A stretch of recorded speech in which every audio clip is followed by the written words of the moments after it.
Have you ever wanted to play a build that can do everything in the game, and on a budget, and very fast, and very easy? Well, here it is. Welcome, Hybrid Feast of the Heavens Paladin.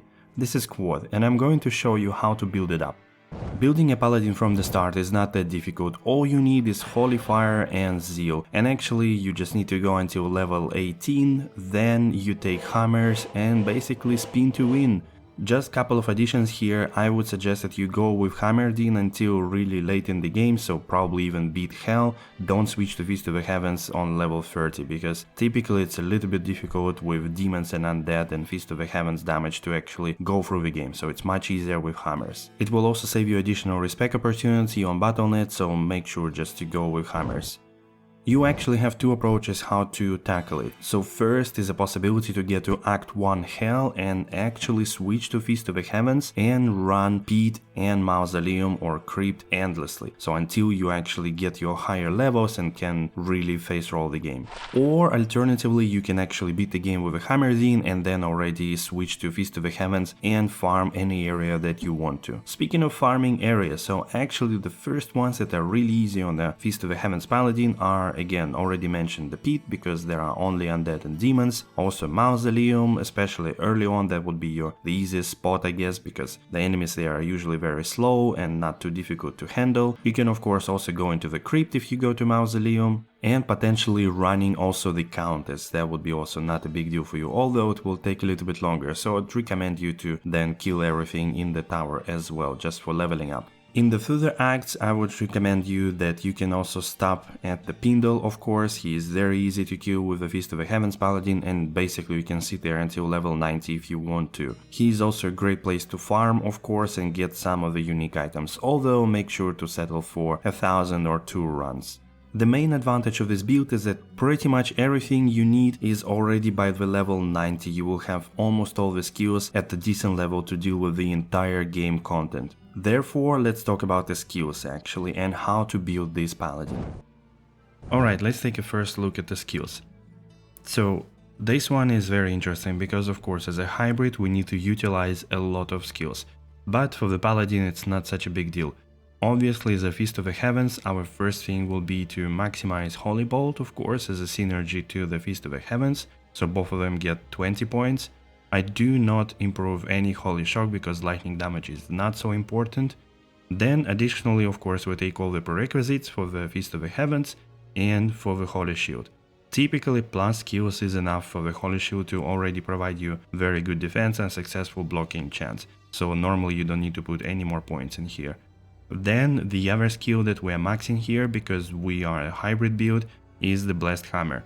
Don't worry that the base 20 levels with even plus skills don't provide so much damage, because obviously with the synergy and with the concentration aura you will deal enough damage to make sure that any beast type of monsters don't cause any problems to you. And of course our fourth skill that we are going to use to beat all the content in the game is Smite. And again, 1 point is just enough. The stun length is not important, mana cost will not change of course, and the most important here is that it always hits. So all the mini Ubers and Ubers will be dying really fast with this one. Then let's take a look at the offensive auras. So here, of course, we take a lot of prerequisites. The most important one for the Smite and for Ubers is actually 1 point into Fanaticism. This one will make sure that you have really high attack speed. Secondary, we max out eventually Concentration, because this provides whopping 500% damage to our hammers, which again will make the damage of the hammers so high that you don't need to worry about beast enemies in whichever area you are. Then for the party play, I always suggest to take Conviction, 1 point into it. So already with like base level 1, you can be on a level of Infinity. So if nobody in a party has Infinity or better gear than you, then you will be definitely a useful addition to them. And then lastly, let's take a look at the defensive auras. Here again, couple of things that I decide important for this build are the Redemption. This will really help you to fulfill your mana and life bulbs really quick and easy at any situation. Then also Salvation is very good as a counterpart to the Mephisto's Conviction. Since we want to farm Ubers of course with him, we really need this one. Just 1 point is usually enough with a precasted Fate from Treachery, would be normally enough to offset Conviction from Mephisto. Otherwise of course it will be way more difficult to deal with him. And for remaining points that you will start having from like level 89, you should put points into Vigor. Again, this is also utility wise better than Blessed Aim, and both of them are synergies to hammers, so once again you can improve your damage to beast type of enemies, while also improving run and walk speed of any of your party members or yourself in the town, so this is always helpful. Alright, now let's talk about stats. This is a little bit different from any normal character because we want to do a lot of things in the game. Of course you need decent amount of strength, dexterity and vitality, so how to balance it around? If you don't have Enigma, then of course you need more base strength points. This is mostly important because of the, let's say, Gore Riders that require 94 strength, or Geom's Face that requires 115. At the same time, if you make Treachery like me in an Archon Plate, then you need also this amount of strength. And lastly, as your budget weapon, you might want to have 125 for the Heavens Light, which is decent option for this build. Same with the strength. I think the most important here is to have 136, so that eventually you can equip Grief Phase Blade that requires 136 dexterity, and I think there is nothing else that really requires more dexterity than that for our build. We don't care about attack rating because Smite always hits, so yeah, this is your base value that you really need to always keep, because sometimes you are not going to wear Raven Frost or Heart of the Oak, maybe you don't have yet really good Torch and Annihilus, so yeah, make sure to have a decent amount. Then everything else you put into Vitality, and you can see already that we still have very good life pool. Of course with the Call to Arms you will have even more, so don't really worry about it. Some of the important stats to hit here, of course, decent damage reduction, which is quite easy with basic gear, and 80 FCR, and I will talk about why it is important and not to go for 125 here. Everything else is pretty much regular stats that you will get from all the different gear you wear. So now it is important to talk about gear. Of course on a budget you will have different setup, and let's be honest, it's pretty similar for any caster. You get your FCR rings, plus 3 skills amulet, maybe some good coronet with 2 skills or plus 3 to your tree, and of course dual spirit. But this is pretty easy to acquire, so let's focus more on the endgame gear. That is, for Paladin you will have basically 2 different sets for casting activities like Feast of the Heavens or Hammerdin, and secondary also for the Ubers. And there you have 2 options, again, budget and non-budget. Alright, so let's look at the caster gear first. Obviously you have Heart of the Oak, because it's just the number 1 casting weapon if you don't need any specific one like Death's Fathom or Death's Web. Then of course Shaco, that is also providing you a lot of life, mana, skills, damage reduction and MF, so it's really good. Of course armor of choice is Enigma, so you need a teleport, also strength is very big help here. As an amulet you can take Mara, or maybe 3 to the combat skills tree, which is also fine, but again for the sake of resistances you can take Mara. Obviously Herald of Zakarum, this is the number 1 paladin shield, Spirit will not be better. Again, you have 4 plus 4 skills for your Feast of the Heavens here and hammers. This is really important. Strength, vitality. You can either socket it with Amrune or with Eastroom, depending how you feel like. Then for the maximum MF, of course, you wear World Travelers, Raven Frost for Cannot Be Frozen, which I would say is not so important on a caster, so you could swap out this one for either like SOJ, Bulkathus, or for example, as much MF ring that you want.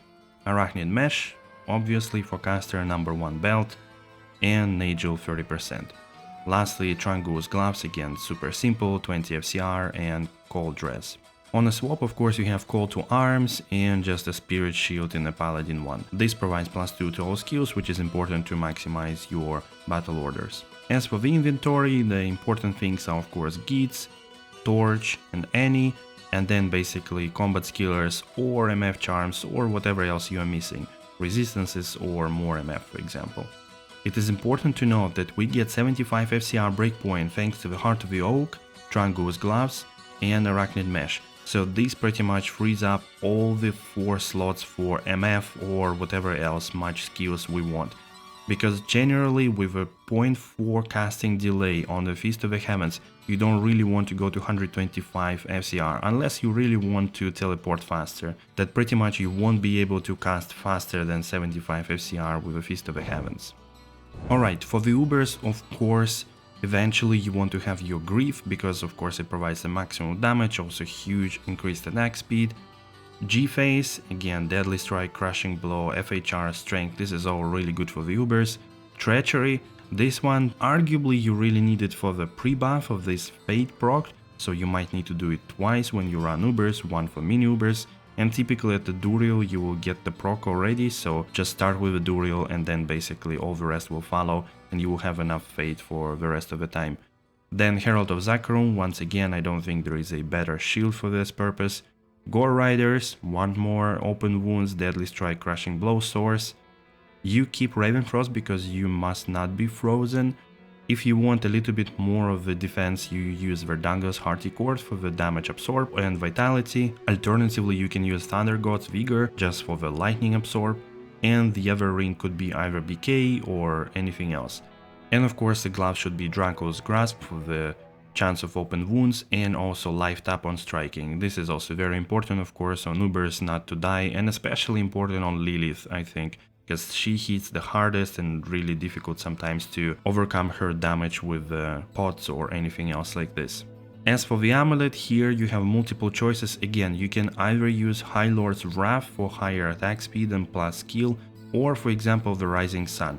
This one is particularly important when you hit Diablo and you have all the Balrags with their fire breath, then usually they will just restore your life with this amulet, so you will not even need to use pots on him at all. As for the charms, of course you fill up everything that you miss on the resistances so that Conviction of Mephisto doesn't drop it below 75%.